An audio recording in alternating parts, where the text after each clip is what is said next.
वतन पर जा फिदा करना, प्रभु हमको सिखा देना। दया कर दान भक्ति का हमें परमात्मा देना। दया करना हमारी आत्मा में शुद्धता देना। Good morning students. प्रस्तुत है आज का सुविचार यानी thought of the day. A quick temper will make a fool of you soon enough. जल्दी गुस्सा करना जल्द ही आपको मूर्ख साबित कर देगा। अर्थात हमें गुस्से पर नियंत्रण रखना चाहिए, क्योंकि गुस्से में इंसान की बुद्धि काम करना बंद कर देती है और गुस्सा स्वास्थ्य के लिए भी हानिकारक होता है। गुस्से में इंसान सही निर्णय लेने में भी असमर्थ होता है। अतः बच्चों, हमें अपने गुस्से पर काबू रखना चाहिए, क्योंकि गुस्से में इंसान दूसरों के साथ साथ खुद को भी नुकसान पहुंचाता है। Okay, thank you. सवेरे की नमस्ते। आज का शब्द है today's word is ABSORB, absorb. Absorb शब्द का हिंदी में मीनिंग है अवशोषित करना, सोखना, खपाना आदि। वाक्य प्रयोग देखते हैं। जैसे कपड़े पानी को सोख लेते हैं, clothes absorb the water. And second, खेत पानी खपा लेता है, फील्ड्स एब्जॉर्ब वाटर। धन्यवाद। सुप्रभात। अब बारी है आज की पहेली की। 2 अक्षर का मेरा नाम, मेरे बिन चलता ना काम। रंगहीन हूँ स्वादहीन हूँ, हरदम आता हूँ मैं काम। सोच के बताइए ऐसी कौन सी चीज़ है जो आपको हर वक्त चाहिए, ना उसमें रंग है ना स्वाद है। सही पहचाना, पानी। पानी के बिना हमारा काम नहीं चलता है। शुभ प्रभात। आज के इतिहास में 1896 में आज ही पक्षी विज्ञानी और प्रकृतिवादी सालिम अली का जन्म हुआ। पक्षी विज्ञानी सालिम अली ने पक्षियों से संबंधित अनेक पुस्तकें लिखी थी। बर्ड्स ऑफ इंडिया इनमें से सबसे लोकप्रिय पुस्तक है। आज के इतिहास की दूसरी घटना, सन 1946 में आज ही बनारस हिंदू विश्वविद्यालय के संस्थापक एवं भारत रत्न से सम्मानित पंडित मदन मोहन मालवीय का उत्तर प्रदेश के वाराणसी में निधन हुआ। धन्यवाद। Good morning everyone. आज के विशेष में आप सभी का स्वागत है। प्रत्येक वर्ष देश भर में 12 नवंबर को भारत के प्रसिद्ध पक्षी विज्ञानी और प्रकृतिवादी डॉक्टर सालिम अली के जन्मदिन के अवसर पर भारत सरकार द्वारा राष्ट्रीय पक्षी दिवस मनाया जाता है। डॉक्टर सालिम ने असामान्य रंग की गोरैया की पहचान की थी। इनके नाम कोयम्बटूर के निकट एनाइकटी नामक स्थान पर सालिम अली पक्षी विज्ञान एवं प्राकृतिक इतिहास केंद्र स्थापित किया गया है। धन्यवाद। नमस्कार। प्रस्तुत है आज की प्रश्नोत्तरी। आज का पहला प्रश्न है, भारत में अंतरिक्ष कार्यक्रम की शुरुआत सन 1962 में प्रथम प्रधानमंत्री जवाहरलाल नेहरू और वैज्ञानिक विक्रम साराभाई के प्रयासों से हुई। प्रश्न संख्या 2, भारत का पहला कृत्रिम उपग्रह रोहिणी उपग्रह था। प्रश्न संख्या 3, भारत का पहला मौसम उपग्रह कल्पना 1 था। इसका दूसरा नाम मेडसेट उपग्रह है। प्रश्न संख्या 4, भारत का पहला संचार उपग्रह एप्पल था। एप्पल अंतरिक्ष यान पर डाक विभाग द्वारा डाक टिकट भी जारी किया गया है। प्रश्न संख्या 5, भारत का पहला चंद्रमा अभियान चंद्रयान 1 था। धन्यवाद। गुड मॉर्निंग बच्चों, मैं लेकर आया हूँ आज की हिंदी कविता जिसका शीर्षक है सबसे पहले। आज उठा मैं सबसे पहले आज सुनूंगा चिड़िया का डैने फड़का कर चहक चहक कर उड़ना फर फर।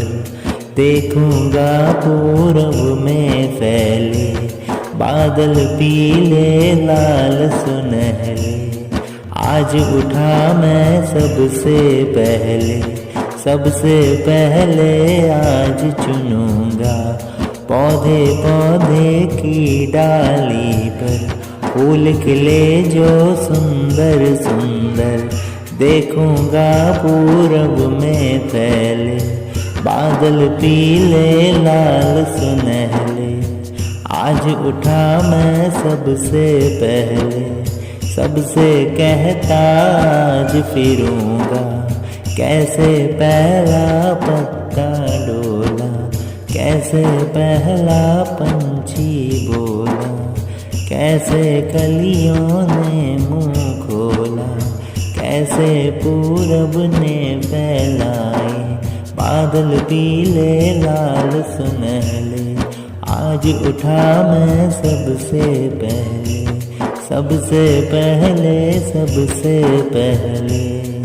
धन्यवाद। नमस्कार प्यारे बच्चों, आइए सुनते हैं कहानी मेरी जुबानी यानी अर्चना पांडे की जुबानी। बच्चों, आपके सामने रोज रोज नई कहानी लेकर प्रस्तुत होने का हमारा आश्रय होता है कि आप हमारी कहानियों से कुछ नई शिक्षा लें और उसे अपने जीवन में उतारें। तो सुनते हैं आज की कहानी जो है चंदनवन की। बच्चों, एक था चंदनवन जिसके अंदर एक शेर रहता था। शेर अब बुढ़ा हो चला था, राजपाट करना अब उसके बस का काम ना था। उसने एक मीटिंग बुलाई। मीटिंग में खरगोश के द्वारा एक उपाय रखा गया। जो सबसे अच्छा काम जिम्मेदारी के साथ 10 दिन तक निभाएगा उसे ही राजा बना दिया जाएगा। सबने अपना काम बड़ी ईमानदारी से किया। सारे जानवरों द्वारा पता चला कि हाथी ने तो कोई काम ही नहीं किया, परंतु चिड़िया द्वारा बताया गया कि हाथी ने उसका घरौंदा बचाया है। वह चाहता तो 1 सेकंड के अंदर अपने सूंड से उसके घरौंदे को बिखेर देता और अपने कार्य को पूर्ण कर लेता, परंतु उसने चिड़िया का घर बचाया। इसलिए राजा बनने का अधिकार उसी का होता है। बच्चों, जो दूसरे के सुख में अपना सुख ढूंढते हैं वे नेतृत्व के अधिकारी होते हैं। आइए इसी शिक्षा के साथ आज आपसे विदा ली जाए। धन्यवाद। नमस्कार, मैं प्रेम वर्मा और आज मोटिवेट योरसेल्फ में हम बात करेंगे सफलता की। सफलता एक ऐसा शब्द है जो सिर्फ शब्द ही नहीं, हर किसी का सपना होता है, पर इसकी राह आसान नहीं होती। सफलता प्राप्त करने के लिए इन राहों को पार करना पड़ता है। आइए पढ़ते हैं सफलता पर यह कविता। मत करना मन विचलित अपना, देर अगर जो हो जाए, ऐसा कुछ भी नहीं है जग में जो ना तुमसे हो पाए। ज्ञान अगर हो लक्ष्य का अपने, दृढ़ संकल्प का भान रहे, निश्चित ही सफलता मिल जाएगी, तुम खड़े जो सीना तान रहे। राह नहीं आसान है ये, मुश्किल रास्ते में आएगी, किस्मत पे भरोसा मत रखना, ये राह तुम्हें भटकाएगी। मत हारना हिम्मत इनसे तुम, चाहे जितनी घमासान रहे, निश्चित ही सफलता मिल जाएगी, तुम खड़े जो सीना तान रहे। जो कमी कोई रह जाती है तो उसका तुम अभ्यास करो, जो गिरते हो तुम एक दफा तो फिर उठकर प्रयास करो। लगे रहो तुम कर्म में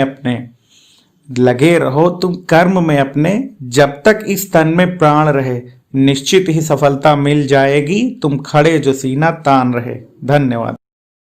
आप सभी को संजीव शर्मा का नमस्कार। आप देख रहे हैं प्रेरणा सूची में दर्शाए गए लर्निंग आउटकम को लेकर गतिविधि कैसे तैयार करें के संबंध में कार्यक्रम। हम आज बात करने वाले हैं एलो कोड H310 के बारे में। कक्षा 3 हिंदी का ये एलो कोड है, अर्थात छात्र पढ़कर समझ पाते हैं, यानी पाठ में मुख्य जानकारी निकाल सकते हैं, 2 या 2 से अधिक वाक्यों को पढ़कर समझ पाते हैं। इस लर्निंग आउटकम को प्राप्त करने के लिए हम किस प्रकार की गतिविधियां शिक्षण योजना में लिख सकते हैं या कक्षा शिक्षण में करा सकते हैं, आइए देखते हैं। आज के एलो कोड के लेकर हम जो गतिविधि की बात करने वाले हैं, हमारी गतिविधि का नाम है सोचो और बताओ। शिक्षकों को चाहिए कि वो छात्रों से आरंभ में ऐसे विषय पर चर्चा करें जो छात्रों के स्तरीय हो या उनकी अभिरुचि का हो, जैसे फिल्म देखना हो, प्रदर्शनी देखना हो, मेला में जाना हो या गंगा स्नान के लिए जाना हो या ऐसा ही कोई अन्य विषय हो। ऐसे किसी भी विषय पर छात्रों से अपने अनुभव साझा करने को कहें। जब छात्र अनुभव साझा कर चुके हों तब छात्रों से पाठ्यपुस्तक से उस पाठ को पढ़ने के लिए कहें जो आपको पढ़ाना है। पाठ पूरा होने के बाद में अब छात्रों के साथ चर्चा आरंभ करें। ध्यान रहे, पाठ के वाचन के समय या पाठ पढ़ने के समय एक से अधिक छात्रों को पाठ पढ़ने में सम्मिलित किया जाए। जब पाठ पूरा हो जाए तो छात्रों से चर्चा करें कि उनकी समझ में पाठ में क्या आया या पाठ में किसके बारे में बात की गई है या इसमें किन स्थानों को लेकर चर्चा की गई है। कुछ इसी तरह के सवाल जवाब जब आप छात्रों से कर रहे होंगे तो आप देखेंगे कि छात्र उस पाठ को बेहतर तरीके से आपके साथ साझा कर पा रहे हैं, उसके बारे में अच्छे से चर्चा कर पा रहे हैं। अब जब पाठ को पढ़ने को कहा जाएगा तो निश्चित रूप से छात्र बेहतर तरीके से आपके समक्ष उस पाठ को प्रस्तुत कर पाएंगे और जो भी पढ़ रहे हैं उसको समझकर पढ़ना आरंभ करेंगे। इस प्रकार से इस लर्निंग आउटकम को प्राप्त करने के लिए आप इस प्रकार की गतिविधि को करा सकते हैं। यह गतिविधि एक उदाहरण के रूप में है, आप ऐसी ही अन्य गतिविधियां भी अपने कक्षा शिक्षण के दौरान करा सकते हैं। शिक्षकों से अनुरोध है कि गतिविधि को रोचकतापूर्ण बनाने का पूरा प्रयास करें और छात्रों को समुचित निर्देश प्रदान करें। जब छात्र अपनी बात कह रहे हों तो उनको ध्यान से सुनें, सही हाव भाव पहचानते हुए उनकी मदद करें। उनको लगना चाहिए कि आप उनको गंभीरता से सुन रहे हैं। गतिविधि को रोचक बनाने के लिए आपकी सक्रिय भागीदारी बहुत अधिक जरूरी है, पर छात्र आपसे अधिक सक्रिय होने चाहिए। तो कराते रहें गतिविधि और हासिल करें प्रेरणा लक्ष्यों को। हम बनाएंगे प्रेरक प्रदेश उत्तर प्रदेश। जय हिंद, जय शिक्षा।